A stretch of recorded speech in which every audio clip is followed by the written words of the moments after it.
Hey, what's good everyone? It's your boy NetBricks, and today I'm going to be sharing with you 10 tricks to take your stop motions to the next level. I'm not going to so much be focusing on the actual animation side of things. If you want a tutorial on that, I made an in-depth one a while back, so you can go check that out. There'll be a link in the description or it'll be on the end cards. Instead, I'm going to be showing you some ways you can add a little bit of extra spice to your videos to make them really stand out. A lot of these things you guys have requested, but I did add in a few extra ones that I personally think look super cool. Here's the timestamps for each part of the video if you want to skip to one certain thing. However, I'd highly recommend you watch the whole video. Anyway, let's get into the video, boys. Number 1, making it rain. This was probably the most recommended tip, and honestly it's super easy. You don't need any fancy tools, just an empty spray bottle and a source of water. Simply fill the bottle with water and spray. When you've got your frame nice and wet, take a photo and repeat. You could also add green screen rain effects over the top if you want, although I personally don't, but yeah, it's up to you. Either way, it's going to end up looking pretty nice. Number 2, night. At night time, things are darker. How could you make things darker in your stop motion? Well, you could turn off the lights, but I wouldn't actually do that because it's going to make everything so dark and you won't be able to tell what's going on. What I would do is use the settings built into stop motion studios. You can mess around with the light levels, and this way you can give the footage a hue that makes it feel dark while still actually being able to see everything in the frame. Just be careful and make sure you don't get any shadows into the film, because at night time there obviously wouldn't be, unless you want the moon to be casting shadows, which then I guess there's an exception. You can also mess around with these settings to give loads of different feels to your films, light wise. For example, an indoor artificial lighted scene or a really sunny day. You get the idea. Number 3, blasters and explosions. A few of you guys requested this one. If you want to see how I actually do the blaster effect using the Lego pieces, just play the video at 0.25 speed and you should be able to figure it out. I'm going to focus more on the lighting instead. I use these finger lights which I buy from Amazon. They're super useful and can work for tons of things. For shooting, just shine them on the frame where the gun flashes, and for explosions, slowly increase the amount of light you shine on the set until the peak, then decrease it until the explosion is done. You can get really creative with these and use them for tons of things: lightning, lightsabers, or even as a flashlight or floodlight. Number 4, blood. This is another one that a ton of people asked about. Unfortunately for this effect, it does involve messing up some of your figures. I use regular paint for this that I apply with a small Lego piece like this. Depends what kind of effect you're doing, but usually for a gunshot or stab wound, I'll do one frame with a little bit of blood on and then the second frame showing it spreading out. I find this makes it feel a lot more realistic. Sometimes to show extreme wounds, I'll use a knife to cut bullet holes in the figures as well to really sell the effect. Rest in peace to the minifigures though, this does damage them, so do this at your own risk. Number 5, snow. This is definitely one of my favourite looking effects, but it's an absolute pain in the arse to clean up. I just use a sieve and flour and sprinkle it all over the set.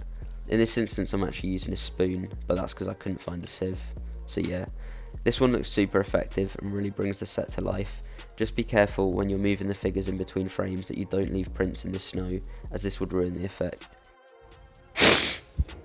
You can do a similar thing with sand, and then you've got a desert if you just sprinkle sand over a base plate or whatever surface you're animating on.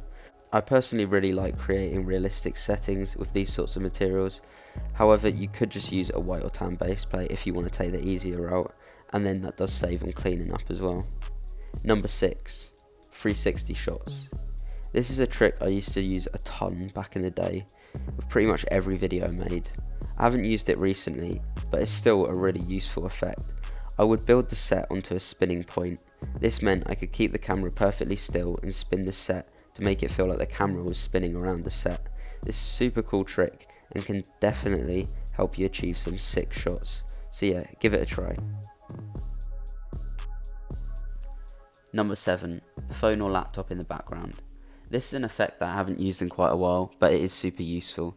Instead of having to build a huge set, you can just put your phone or laptop or tablet in the background with a picture of the set or environment on it.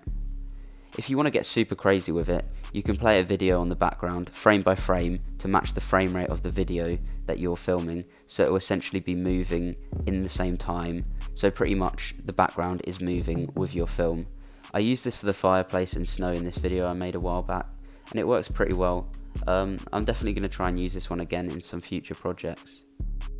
Number 8, smoke effect. Alright, so this one is extremely niche, but basically for something I'm working on, I needed to come up with a smoky effect to show the clouds passing a figure on an aircraft. The way I did this was using a vaping device. Most of them have on the end a way to blow the smoke out without inhaling it, so I blew it onto the set, and then I took photos as quick as possible so the smoke moves in a natural way around the set with the figure. I'd say this would work better with a smoke machine, but I couldn't afford one of them, so I had to take the cheaper route. Either way, it looks super effective, just unfortunately you have to be 18 plus to recreate this one. Don't vape, kids. Number 9, panning. A great way to get a super smooth panning shot is to move the set instead of the camera. I simply stick down my camera and make sure there's a smooth straight surface the set is pushed up against. Then frame by frame I can move the set a slight amount along the smooth surface, and that way it will remain in the perfect orientation and angle, and it also prevents the jumpiness of trying to recreate this technique by moving the camera.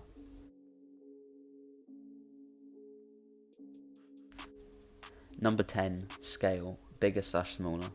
This is a technique I've only tried in one of my films, my Batman Begins project. It's super effective when you want to do a super close-up shot and add more detail.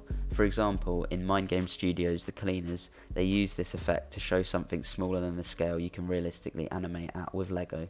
Another great use of this is for facial expressions and zoom-in shots. It does take a lot of time to build up these large-sized elements, but it can really add a lot of detail and aid in the storytelling, so it's definitely something you should consider. I think that about wraps it up, guys. I hope you've learned something new from this video. If you did, please do drop a like and comment down below if you're going to try out any of these tricks. Also, feel free to share any tips and tricks of your own and have a look through the comments to see what other people are saying, because I might have missed out some things that you might think are really cool, so have a read through there. I really appreciate all the support recently, guys. It's pretty mental how fast we're growing. Thank you very much for watching, and I'll see you in the next one. Peace.